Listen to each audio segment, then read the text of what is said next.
आज एक छानशी कहाणी तुमच्यासमोर मांडणार आहेत की निदान बराच वेळा आपले व्हिडिओ अपलोड होतात, लोकांच्या खूप साऱ्या चांगल्या चांगल्या कमेंट्स येतात, पण जर काही गोष्टी त्या व्यक्तीच्या घरापर्यंत गेल्या तर निदान त्यांच्या घरातले त्या व्यक्तीपर्यंत भेटायला येऊ शकतात किंवा त्यांची जबाबदारी घेऊ शकतात. असं क्वचित घडू शकतं असं मला कुठेतरी वाटतं.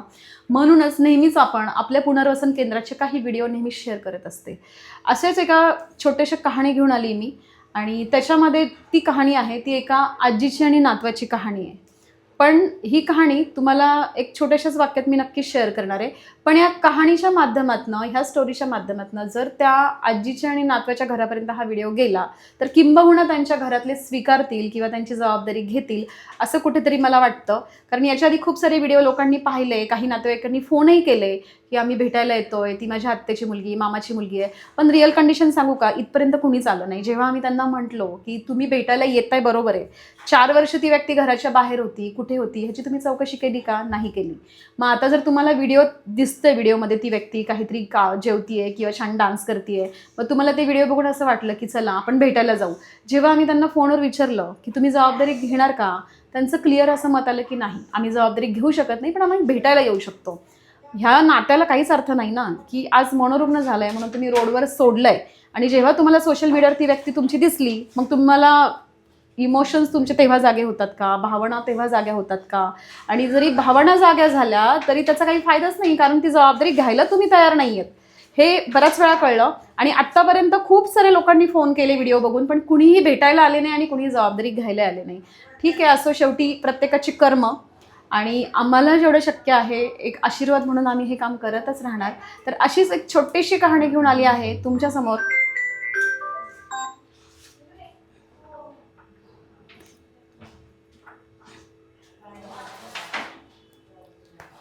तर अशीच एक छोटीशी कहाणी घेऊन आले आहे आजी आणि नातवाची. शेवटपर्यंत नक्की ऐका. आपलं हे पुनर्वसन केंद्र आहे पुण्यामध्ये, जाधवनगर, सिंहगड रोड या ठिकाणी. तर आज बऱ्याच वेळा तुम्ही व्हिडिओ बघत असाल तर ही आजी आहे गंगूबाई. गंगूबाई असं नाव आहे. हे आपल्याकडे खूप वर्षापासून आहेत आपल्या शांतीवन पुनर्वसन केंद्रामध्ये, जिथे आपण बेगर नवी मुंबई म्हणजे त्याच्या हे रबाले घनसोळी स्टेशनच्या पुढे मुंबईसारख्या ठिकाणी राहत आहेत. आणि जेव्हा त्याच्या ओळखीची हिते जी व्यक्ती आहे आपल्या इथे, त्यांनी तीच माहिती सांगितली की तो बऱ्याच लांब लांब फिरायचा वडिलांना शोधत किंवा वडिलांना भेटायला वगैरे. वडील रिक्षा चालक होते आणि ही त्यांची आजी आहे. पण आम्हाला इतक्या दिवस म्हणजे त्यांनाही माहिती नसेल, पण ही आई आहे असं सांगण्यात आलं. बऱ्याच वेळा नातेवाईक ॲडमिशन फॉर्म भरताना चुकीची माहिती देऊन निघून जातात, त्यामुळे पण गैरसमज झाला असेल. आणि एकदा ॲडमिट केले की त्यांची जबाबदारी संपते. त्यांना ही व्यक्ती त्यांच्या घरी नको असती, त्यामुळे ते शोधण्याचाही प्रयत्न करत नाही, त्यांना घरी घेऊन जाण्याचाही प्रयत्न करत नाही. अशी छोटीशी यांची कहाणी आहे. कारण बाकी पर्सनल गोष्टी आपल्याला माहिती नाही की ते आज आपल्या एरोडा मेंटल, त्याच्यानंतर आपल्या पुनर्वसन गृह ह्या ठिकाणी कसं काय झालं.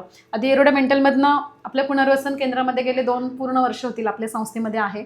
फक्त व्हिडिओच्या माध्यमातून आम्हाला एवढंच वाटतं की निदान हा व्हिडिओ त्यांच्या घरापर्यंत पोहोचवावा आणि एक ना एक कुणीतरी मदतीला नका येऊ, पण ॲटलिस्ट एक नातेवाईक आहे की नाही एवढं तरी तुम्ही बघू शकता की आज तुमचं जे काही रिलेशन आहे, तुमची मुलं असू दे, तुमचा भाऊ असू दे, आत्याचा मुलगा असू दे, तर निदान तुम्ही एक्सेप्ट करा की हो ही व्यक्ती आहे.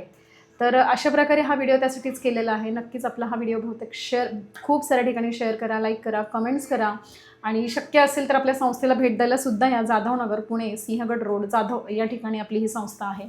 आणि असे गंगूताईंसारखेच खूप सारे 70 ते 80 मेंबर आपल्या संस्थेमध्ये राहत आहे. आजी, तुमचं नाव सांगा. गंगाई. गंगाई ना. आणि हे कोण आहे तुमच्या सोबत? चुलताई. चुलताई. हा.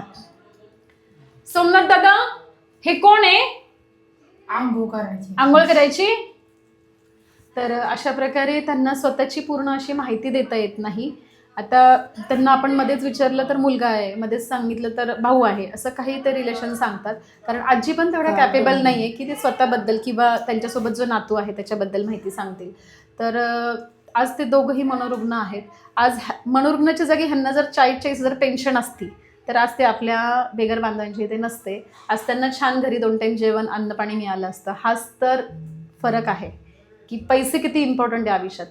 आणि आज त्यांना ती व्यक्ती मनोरुग्ण झाली म्हणून त्यांच्या घरात नको आहे, म्हणूनच आज ते आपल्या इथे आहेत.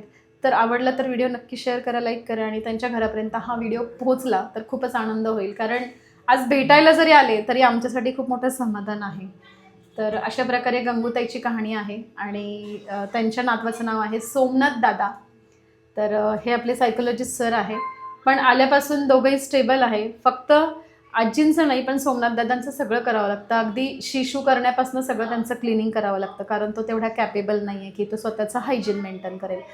तर अशा प्रकारे छोटीशी ही दोघांची स्टोरी होती.